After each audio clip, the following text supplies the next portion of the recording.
Kitchen ഡയറീസിൻ്റെ പുതിയ വീഡിയോയിലേക്ക് എല്ലാവർക്കും സ്വാഗതം. ഇന്ന് ഞാൻ വന്നിരിക്കുന്നത് ഒരു മീൻ കറിയുടെ റെസിപ്പിയുമായാണ്. ആവോലി മുളകിട്ടതിൻ്റെ റെസിപ്പിയാണ്. ഇത് എങ്ങനെയാണ് ഉണ്ടാക്കുന്നതെന്ന് നമുക്ക് നോക്കാം. ഇതിനായി ഞാനിവിടെ ഒരു മൺചട്ടിയാണ് എടുത്തിരിക്കുന്നത്. മൺചട്ടി അടുപ്പിൽ വെച്ച് ചൂടായതിന് ശേഷം അതിനകത്തേക്ക് 3 ടേബിൾ സ്പൂൺ വെളിച്ചെണ്ണ ചേർത്ത് കൊടുത്തിട്ടുണ്ട്. പിന്നീട് ഇതിനകത്തേക്ക് 1/4 ടീസ്പൂൺ ഉലുവ ചേർത്ത് പൊട്ടിയതിന് ശേഷം ഇതിനകത്തേക്ക് വെളുത്തുള്ളി ചതച്ചതും ഇഞ്ചി ചെറിയ കഷ്ണം ചതച്ചതും ചേർത്ത് കൊടുക്കുന്നുണ്ട്. ഇവിടെ ഞാനൊരു 5 അല്ലി വെളുത്തുള്ളിയും പിന്നെ ഒരു ചെറിയ കഷ്ണം ഇഞ്ചിയുമാണ് എടുത്തിരിക്കുന്നത്. അപ്പോൾ ഇവ ചേർത്ത് ചെറിയ തീയിൽ വെച്ച് നമുക്ക് നന്നായിട്ടൊന്ന് വഴറ്റിയെടുക്കാം. ആ ഇഞ്ചിയുടെയും വെളുത്തുള്ളിയുടെയും പച്ചമണം മാറുന്ന സമയം വരെ നന്നായിട്ട് തന്നെ ഒന്ന് വഴറ്റിയെടുക്കുന്നുണ്ട്.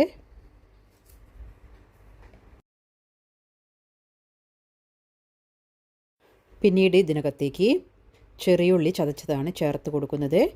2 പച്ചമുളക് നെടുകെ കീറിയതും ചേർത്ത് കൊടുക്കുന്നുണ്ട്. ഇവിടെ ഞാൻ 15 ചെറിയ ഉള്ളിയാണ് എടുത്തിരിക്കുന്നത്. അതൊന്ന് തൊലിയെല്ലാം കളഞ്ഞതിന് ശേഷം ഒന്ന് ചതച്ചെടുത്തിരിക്കുകയാണ്. പിന്നീട് ഇതിനകത്തേക്ക് കുറച്ച് കറിവേപ്പില കൂടെ ചേർത്ത് കൊടുക്കുന്നുണ്ട്. അപ്പോൾ നിങ്ങൾക്ക് ചെറിയുള്ളിക്ക് പകരം സവാള വേണമെങ്കിൽ ചേർത്ത് കൊടുക്കാവുന്നതാണ്. പക്ഷേ കൂടുതൽ ടേസ്റ്റ് എപ്പോഴും മീൻ കറിക്ക് കിട്ടുന്നത് ചെറിയുള്ളി ചേർക്കുന്ന സമയത്താണ്. അപ്പോൾ ഇത് ചേർത്തതിന് ശേഷം നമുക്ക് ഇതൊന്നുകൂടെ വഴറ്റിയെടുക്കാം. ആ ഉള്ളിയെല്ലാം ഒന്ന് വഴന്ന് കിട്ടുന്ന സമയം വരെ നമുക്കിതൊന്ന് ഇളക്കിയെടുക്കാം. അപ്പോൾ ചെറിയുള്ളി ആവശ്യത്തിന് വഴറ്റിയെടുത്തതിന് ശേഷം പിന്നീട് ഇതിനകത്തേക്ക് ഒരു തക്കാളി മിക്സിയിൽ അടിച്ചതാണ് ചേർത്ത് കൊടുക്കുന്നത്. ഇവിടെ ഞാൻ ഒരു മീഡിയം വലുപ്പത്തിലുള്ള തക്കാളിയാണ് മിക്സിയിൽ അടിച്ചെടുത്തിരിക്കുന്നത്. അത് ചേർത്തതിന് ശേഷം ആ തക്കാളിയെല്ലാം നന്നായിട്ട് കുക്കാവുന്ന സമയം വരെ നമുക്കിതൊന്ന് വഴറ്റിയെടുക്കണം. അപ്പോൾ ആ തക്കാളി നന്നായി കുക്കായി എണ്ണയെല്ലാം തെളിഞ്ഞു വരുന്ന സമയത്ത് മാത്രമേ നമ്മൾ ഇതിനകത്തേക്ക് മസാലപ്പൊടികൾ ചേർത്ത് കൊടുക്കാൻ പാടുള്ളൂ. അപ്പോൾ തക്കാളിയെല്ലാം ആവശ്യത്തിന് കുക്കായ സമയത്ത് ഞാൻ ഇതിനകത്തേക്ക് 1/4 ടീസ്പൂൺ മഞ്ഞൾപ്പൊടിയും 2.5 ടേബിൾ സ്പൂൺ അളവിൽ മുളക് പൊടിയും 1 ടീസ്പൂൺ അളവിൽ മല്ലിപ്പൊടിയും ചേർത്ത് കൊടുത്തിട്ടുണ്ട്. ഇവിടെ ഞാൻ 1.5 ടേബിൾ സ്പൂൺ അളവിൽ കാശ്മീരി മുളക് പൊടിയും 1 ടേബിൾ സ്പൂൺ അളവിൽ എരിവുള്ള മുളക് പൊടിയുമാണ് ചേർത്തിരിക്കുന്നത്. അപ്പോൾ ഇവ ചേർത്ത് നന്നായിട്ട് തന്നെ വഴറ്റിയെടുക്കുക.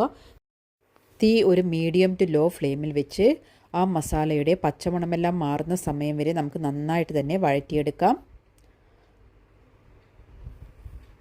അപ്പോൾ മസാലയെല്ലാം ആവശ്യത്തിന് വഴന്ന് കിട്ടിയിട്ടുണ്ട്. ഇനി നമുക്ക് ഇതിനകത്തേക്ക് പുളിവെള്ളമാണ് ചേർക്കേണ്ടത്. ഞാൻ ഒരു ചെറുനാരങ്ങ വലുപ്പത്തിൽ പുളി നേരത്തെ തന്നെ കുതിർത്ത് വെച്ചിരുന്നു. ആ പുളി നന്നായി ഞെരടി അതിനകത്തെ വെള്ളം ഇതിനകത്തേക്ക് ചേർത്ത് കൊടുത്തിട്ടുണ്ട്. അപ്പോൾ ഞാനിവിടെ വാളൻ പുളിയാണ് എടുത്തിരിക്കുന്നത്.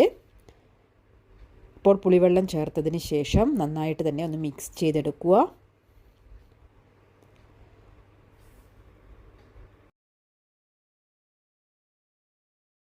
അപ്പോൾ ഇത് നന്നായി മിക്സ് ചെയ്തതിന് ശേഷം പിന്നീട് നമുക്ക് ആവശ്യത്തിനുള്ള ഗ്രേവി എത്രമാത്രം വേണമോ അതിനനുസരിച്ച് വെള്ളം ചേർത്ത് കൊടുക്കാം. അപ്പോൾ ഞാൻ ഇതിനകത്തേക്ക് ആവശ്യത്തിനുള്ള വെള്ളം ചേർത്ത് കൊടുത്തിട്ടുണ്ട്. അതിനുശേഷം നമുക്ക് നന്നായിട്ടൊന്ന് ഇളക്കി യോജിപ്പിക്കാം. അപ്പോൾ ഇത് നന്നായിട്ടൊന്ന് തിളച്ച് വരുന്ന സമയം വരെ നമുക്ക് വെയിറ്റ് ചെയ്യാം. ഇതിനകത്തേക്ക് ആവശ്യത്തിനുള്ള ഉപ്പ് കൂടെ നമുക്ക് ഈ സമയത്ത് ചേർത്ത് കൊടുക്കാം. ഇപ്പോൾ തീ ഹൈ ഫ്ലെയിമിലാണ് വെച്ചിരിക്കുന്നത്. നന്നായിട്ടൊന്ന് തിളച്ച് വരണം. വെളുത്ത ആവോലി മീൻ കൊണ്ടാണ് ഞാനിത് ഉണ്ടാക്കുന്നത്. മീനെല്ലാം നേരത്തെ തന്നെ കട്ട് ചെയ്ത് കഴുകിയെടുത്തിട്ടുണ്ട്. അപ്പോൾ ഇത് നന്നായി തിള വന്നതിന് ശേഷം നമുക്ക് മീൻ കഷ്ണങ്ങൾ ഇതിനകത്തേക്ക് ചേർത്ത് കൊടുക്കാം. ദശക്കട്ടിയുള്ള ഏത് മീൻ ഉപയോഗിച്ചും നമ്മൾക്ക് ഈ രീതിയിൽ കറി തയ്യാറാക്കാവുന്നതാണ്. വാളൻ പുളിക്ക് പകരം നിങ്ങൾക്ക് വേണമെങ്കിൽ കുടംപുളിയും ഉപയോഗിക്കാം. അപ്പോൾ നമ്മൾ ഇതിനകത്തേക്ക് 1.5 ടേബിൾ സ്പൂൺ അളവിൽ കാശ്മീരി മുളക് പൊടി ചേർത്തത് കൊണ്ടും തക്കാളി മിക്സിയിൽ അടിച്ച് ചേർത്തത് കൊണ്ടും നമ്മുടെ ഗ്രേവിക്ക് നല്ലൊരു തിക്നെസ് കിട്ടുന്നതാണ്.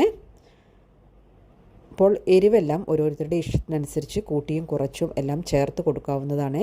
അപ്പോൾ മീൻ കഷ്ണങ്ങൾ ഞാൻ മുഴുവനായി ഇതിനകത്തേക്ക് ചേർത്തതിന് ശേഷം ഇവിടെ ഇത് അടച്ചു വെക്കുന്നുണ്ട്. അപ്പോൾ മീൻ കഷ്ണങ്ങൾ എല്ലാം നന്നായി കുക്കായി കിട്ടുന്നത് വരെ നമുക്ക് വെയിറ്റ് ചെയ്യാം. ഇപ്പോൾ കറിയെല്ലാം നന്നായി തിളച്ച് തുടങ്ങിയിട്ടുണ്ട്.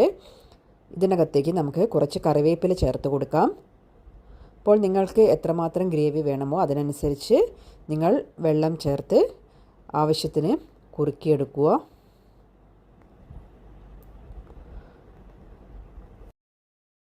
നന്നായി തിളച്ചതിന് ശേഷം ഇതിനകത്ത് ആവശ്യത്തിന് ഉപ്പുണ്ടോ എന്നെല്ലാം ചെക്ക് ചെയ്തതിന് ശേഷം വേണമെങ്കിൽ നിങ്ങൾക്ക് ചേർത്ത് കൊടുക്കാവുന്നതാണ്. അപ്പോൾ ഏകദേശം ഒരു 10 മിനിറ്റിന് ശേഷം ഞാനിവിടെ ഫ്ലെയിം ഓഫ് ചെയ്യുന്നുണ്ട്.